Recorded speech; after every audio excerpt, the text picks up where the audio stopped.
One of the biggest issues raised by Republicans, especially in the Senate after your budget address, is the need to address the state's $50 billion plus in unfunded pension liability. Part of their solution would involve transitioning to 401k style pension plans, especially for incoming new workers. Is that something that you have considered? Is that a possible area that you're willing to explore? There are a lot of things that you can explore. I think this is when it gets back to we have to face these issues honestly. If you do the math, the 401k plans that have been proposed, and maybe I haven't seen some of them, not only don't save money for the Commonwealth, they actually increase our costs. Here's the problem with the pension, and you know it's a seductive thing to want to go into plan design, but as I said throughout the campaign, plan design is not really the issue. 5 years ago now, in Act 120, the employees conceded some pretty amazing things in terms of plan design. The problem we have right now is twofold. One is that there are a lot of people my age. I'm 66 years old, I'm a baby boomer, and there are a lot of people like me out there.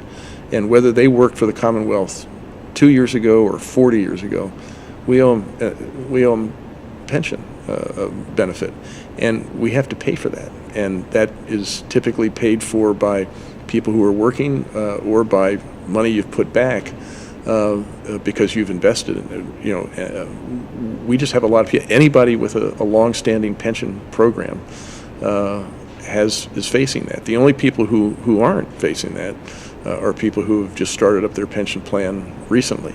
Well, we don't have that. We actually have a pension plan that's been in place for a long period of time, and whether we go to defined contribution or defined benefit, we still owe these people retirement funds.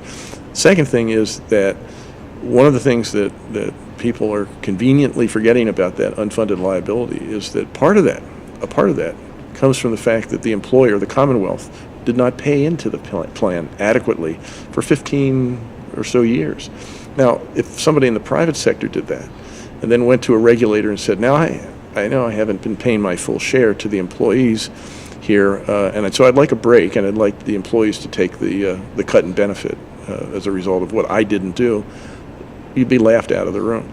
Well, we're in the same situation here. The part of that unfunded liability that you talked about is because we haven't been paying our bills.